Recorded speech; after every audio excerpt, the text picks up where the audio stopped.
ఓం విఘ్నేశ్వరాయ నమః. భాగవతము 69వ అధ్యాయము. మహానుభావుడు పోతనగారు కృష్ణుని బాల్యలీలలో వర్ణిస్తూ ఎన్నో చక్కని పద్యాలు వ్రాశారు. ఇప్పుడు మనము పోతనగారిని మర్చిపోయాము. అది మన దౌర్భాగ్యము.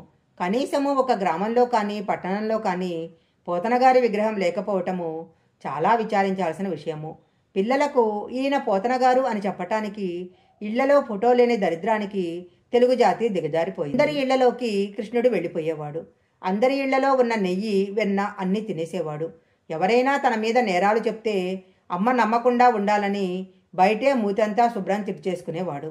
అలా వెన్నలన్నీ తినేసి వచ్చేసేవాడు. కృష్ణ పరమాత్మ అలా వెన్న తినటంలో ఒక రహస్యం ఉంది. మొదట మీ అంతటా మీరుగా చేసుకోవలసిన ప్రయత్నంతో ఏర్పడే మనసు, నిర్మలమైన మనసు, ఈ నిర్మలత్వాన్ని ఎవరూ తేలేరు. మీ అంతటా మీరు ఈశ్వర కథాశ్రవణం చేసి భగవంతుడిని మనసుకి ఆలంబనం ఇచ్చి రాగద్వేషాలకు అతీతంగా మనసును ప్రశాంతంగా ఉంచుకోవాలి. అలా నిర్మలంగా ఉన్న మనసును పాలకుండా అంటారు. అప్పుడు ఈ మనసుకు ఈశ్వరుని తీసుకువచ్చి ఆలంబన ఇచ్చినట్లయితే అది పొంగిపోవటం మొదలు పెడుతుంది. భక్తితో కూడిన కర్మాచరణమును, సంతోషంతో కూడిన పూజను చేయటం మొదలు పెడతారు. అలా పూజ చేస్తే దాని చేత భక్తి ఏర్పడుతుంది. భక్తి చేత ఏర్పడిన కర్మ వలన మనసు శుద్ధి అవుతుంది. శుద్ధి వలన వైరాగ్య భావన కలుగుతుంది. ఈ వైరాగ్యం అనే అగ్నిహోత్రము మీద నిర్మలమైన మనసు అనబడే పాలు కాగాలి.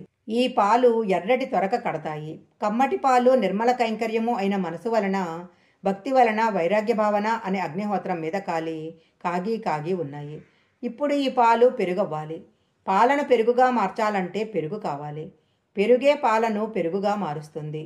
ఇంతకు పూర్వం ఈశ్వరుని గుణాలు విని లోపల స్తబ్భించిపోయి ధ్యానమందు ఎవరైతే అనుభవించారో వారే వచ్చి మరలా ఆ మాట చెప్పాలి.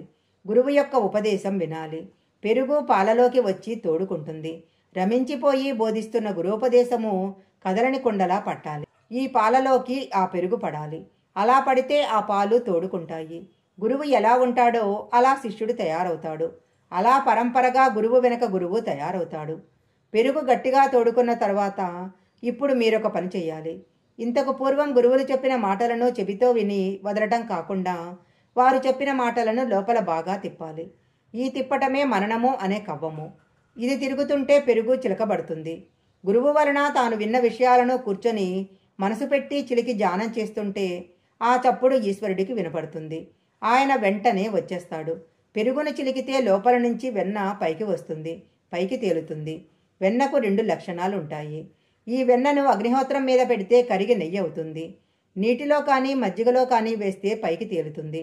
భగవత్ సంబంధమైన జ్ఞానమనే అగ్నిహోత్రము తగిలితే ఇప్పటి వరకు పాలలోనే ఉన్న పైకి కనపడిన నెయ్యి ఇప్పుడు చిట్ట చివరి దశలోకి వస్తుంది. పాలను నెయ్యిగా తీసుకురావాలంటే ఇదంతా జరగాలి. కానీ మనము నేతిని తిరిగి పాలగా మార్చలేము. ఒకసారి బ్రహ్మజ్ఞానం పొందేసిన తరువాత ఇక తాను వెనక్కి వెళ్ళడు. తాన ప్రారంధం అయిపోయే వరకు శరీరంలో ఉంటాడు.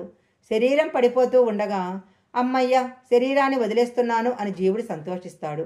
ఇలాంటి ఆత్మజ్ఞాన స్వరూపమైన వెన్న నెయ్యి కాదు. దీనిని ఆధారం చేసుకొని ఆత్మదర్శనం అవ్వాలి. దానికి నిధి జ్ఞానంలోకి వెళ్ళాలి.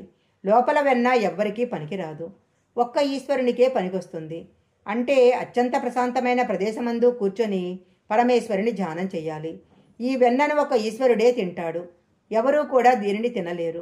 ఈశ్వరుడు ఇక్కడికి వచ్చి తినటమే గోపకాంతల ఇళ్లలోకి వెళ్ళి కృష్ణుడు వెన్న తినటము.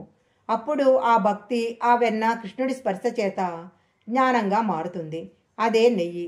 అది యజ్ఞమందు పడుతుంది. అదే హవిస్సుగా మారుతుంది. ఈ శరీరము పడిపోయి పునరావృత్తి రహిత శాశ్వత శివసాయుధ్యాన్ని పొందుతారు. ఇదే కృష్ణుడు వెన్న తినడం అంటే. అంతేకాని చేతగాక పనిలేక అవతారాన్ని స్వీకరించి వాళ్ళింట్లోకి వీళ్ళింట్లోకి వెన్నెలు దొంగతనం చేసి తిన్నాడని దాని అర్థం కాదు. ఎందుకు వెన్న తిన్నాడో అంతరమందు విచారణ చెయ్యాలి. దీనినే నవనీత చోరత్నము అంటారు. వెన్నను ప్రసాదంగా స్వీకరించటం వెనుక ఉన్న రహస్యం అదే. భాగవతము 69వ అధ్యాయము సంపూర్ణము.